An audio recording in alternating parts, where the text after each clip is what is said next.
Hey, everybody, Mark Herman, a.k.a. LA Bengals fan on most of the major platforms. I am joined here by superfans Riley Goldman and Devin Circus, and this is the Week 11 recap of Jungle Talk. And, when we lose, I still clap, but this was one of those games, when Joe didn't even get touched, he threw a touchdown pass, and we didn't even get to celebrate because we see him shaking his hand, and then a few minutes later, we're watching him try to grip a football on the sidelines, and you're like, oh no.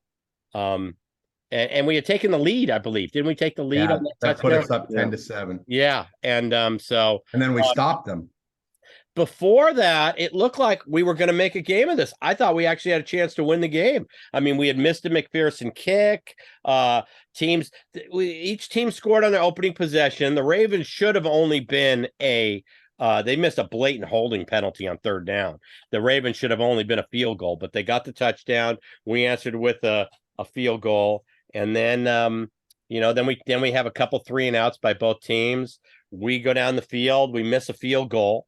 McPherson misses a 51-yarder, but then we score again, and it's looking like, hey, our defense was stopping the run. We were committed to playing, and then Burrow goes out, and you just see the air come out of this team. I can't blame them. It's just absolutely not. No. So I went hard. I've got McCallum 18. It's that kind of night, don't you think?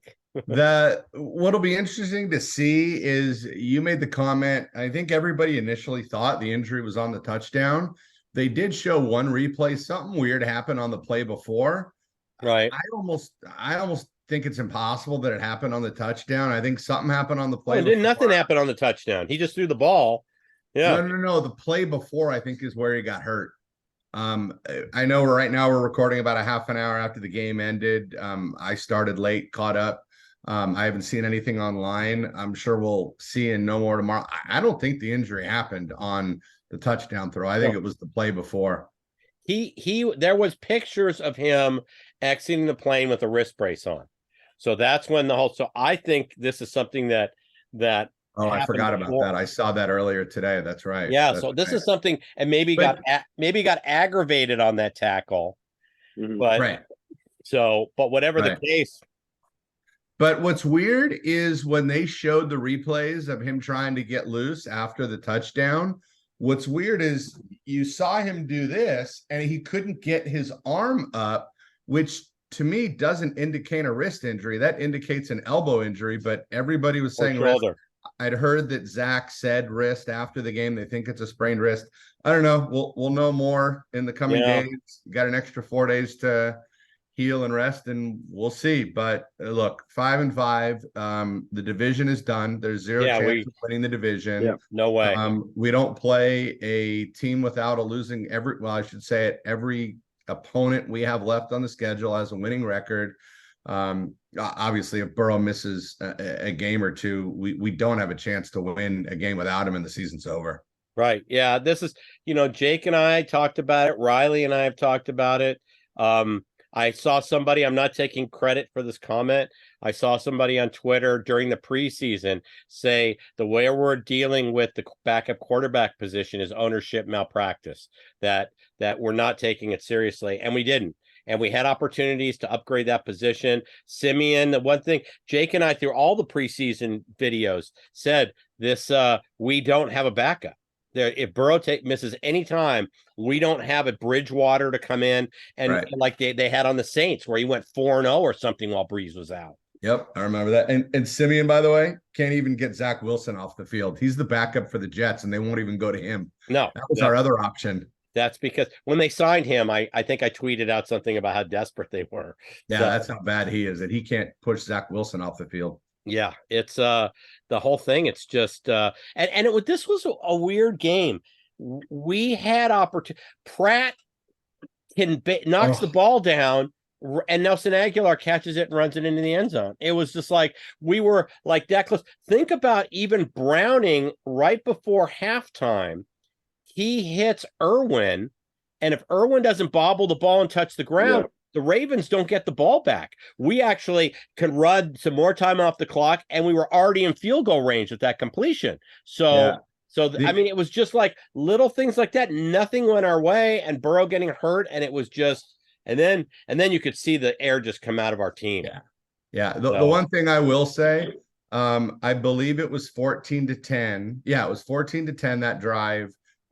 We took the ball over with 2:20 left, got a first down on the first play, and ran it down to the 2-minute warning. We were still inside our own territory. Look, everybody wants Zach to be aggressive and pull out all the stops, and he gets criticized when he's conservative. I felt it was a mistake going for it there. I would have rather run the ball a couple of times and get the halftime down 14-10 and figure out what was going on. As soon as I got the ball back with 1:20 left, the karma gods, there was no doubt that they were scoring. And just for the record, and I'm going to go there. I don't normally go there.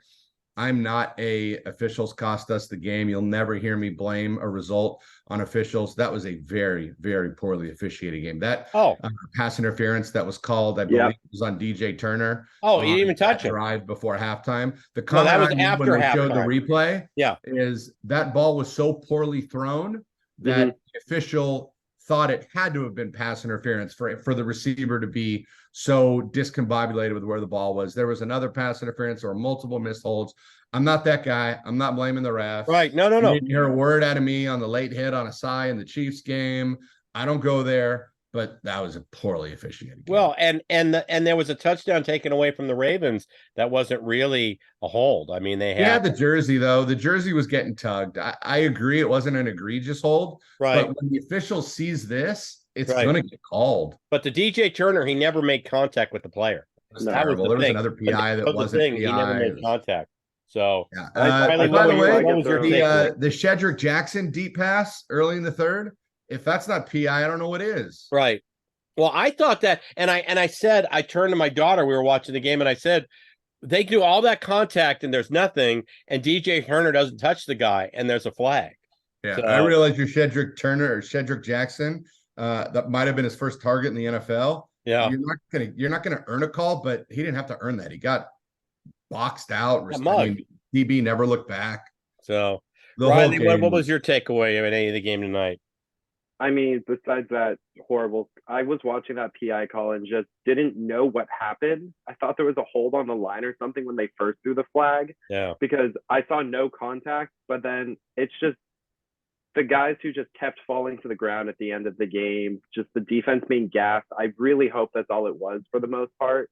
The defense was just on the field for too long, but we had way too many defensive players after either tackling a guy or not even just being in the middle of a play, just taking way too long to get off the turf. It scared.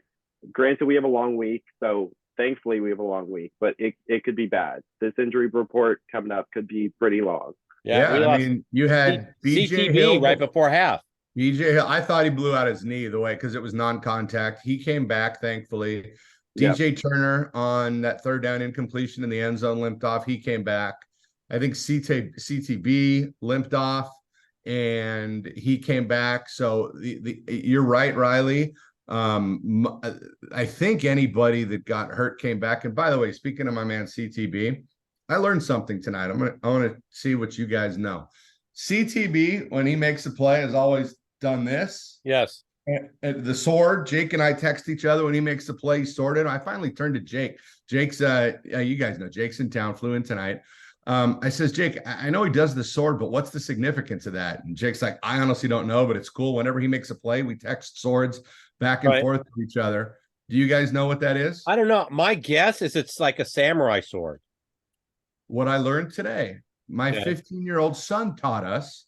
He said, we're both old, which I am. Jake's not, but Jake's like, wow, I'm old. I'm learning from the younger generation. It's a seatbelt. Yeah. He strapped him. Okay. He lost a little knowledge and lost. Okay. There you go. You know, hey, who knew? I didn't. So, well, very, like I said, you summed it up. Division's out of reach. There's no division for us. And if Burrow misses any if he misses any games, we saw Jake Browning he has no pocket awareness. 1, 2, 3. either get rid of the ball or run with it. When he finally decides to run, they're all closing in on him. He looks like a pachinko ball, just, bouncing around in the. It's like I said, it's nothing different than we saw. We saw that in the preseason. So Jake Browning is what we thought he was. He's nothing.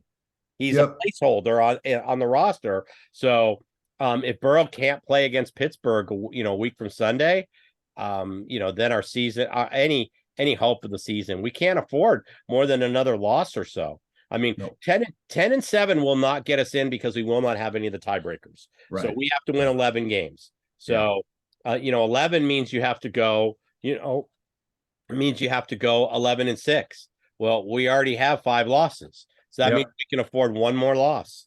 And then we have to basically run the table. So, the irony is after the bye, or in our bye week special, we said, look, the 6-game sequence got to go 4-2, got to split the Buffalo and San Fran. We win both of them. And then, man, what a kick in the what to lose both these games.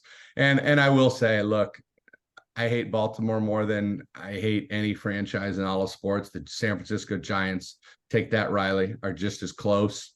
But hats off. Look, Joe Burrow doesn't play defense for us. He wouldn't have stopped them because he doesn't play on that side of the ball. Their offense was great. They ran the ball well. Lamar did what Lamar does. Lamar threw the ball pretty well tonight. They put up 34 points. Hats off. But we got problems. Oh, yeah. And it goes beyond it. Think about all the pre-snap penalties we had when Burrow was in the game. I mean, we illegal formation, we had delay of game, we had to waste 2 of our 3 timeouts. And the only reason we didn't use the third one on a delay of, to avoid a delay of game was we wouldn't have been able to challenge a play. You had to keep one.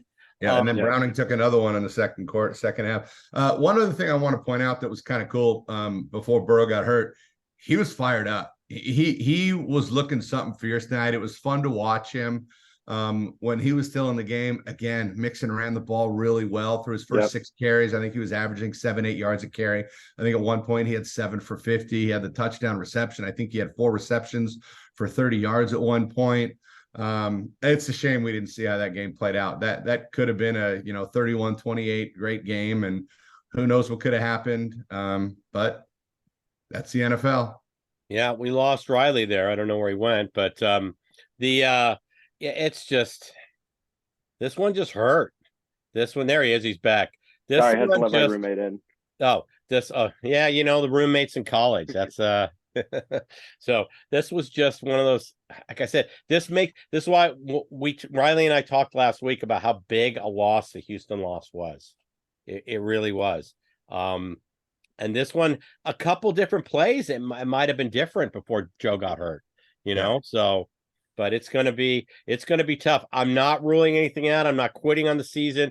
Don't think we're quit, but literally we'll know more when Burrow, and we can't have Burrow missing any time, and we've got, we have to go. We can't lose more than one more game. It's really that simple. The news did break that John Harbaugh says that Mark Andrews likely season-ending ankle injury. Yeah. So I know this is the Bengals podcast, but that news just broke, and I hate seeing, especially some of the better players in the league. He's easily a top 5 tight end year in and year out. So I hate to see injuries like that. Yeah. Even against the Ravens. Yeah. No, and it's like I said, I hate to see that too. I don't hate the Ravens as much as I hate the Steelers. The Steelers I hate more than the Ravens. I hate them all. I hate the Browns, the Steelers. Well, you're division foes. But with Deshaun Watson being out for the year, and now us not being in contention for the division, I mean, the Ravens should coast to a division title. I don't see anything stopping them from, Pittsburgh doesn't have the offense to challenge. And I don't know what the odds are, but I'd make them the favorite to go to the Super Bowl for the AFC right now if I made the odds. You know what? I don't ever want to quit on Mahomes and Andy Reid. So I know they have issues, but if they can work stuff out in the playoffs. Taylor can't go to every game. She's touring overseas. That's going to be trouble for the Chiefs, Kelsey. Yeah, well, that's Kelsey's mojo, but not Mahomes. So, or Maato or whatever he does on that commercial. So, this was a tough one, guys. all we can do, we're on pins and needles until we get reports on Burrow.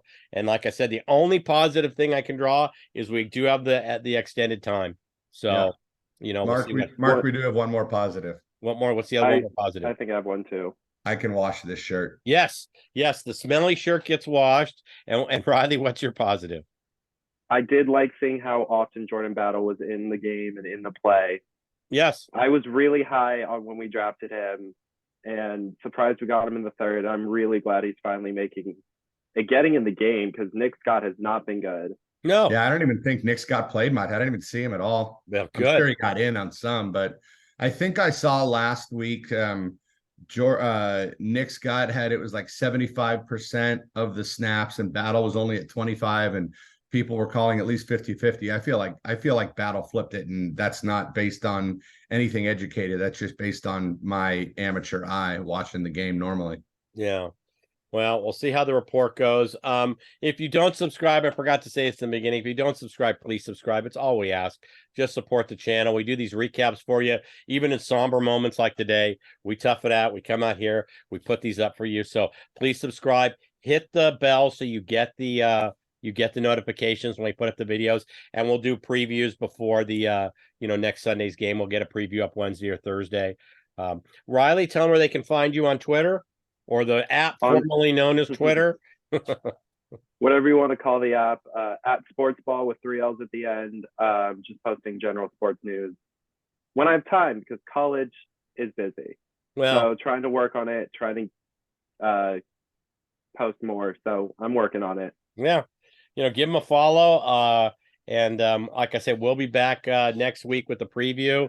And Sunday, watch whatever game you want to watch. We don't have a really marquee games this week. The Monday nighter is the best one. Monday night. I got it right in front of me. Yeah, and the best one is the Philly Kansas City.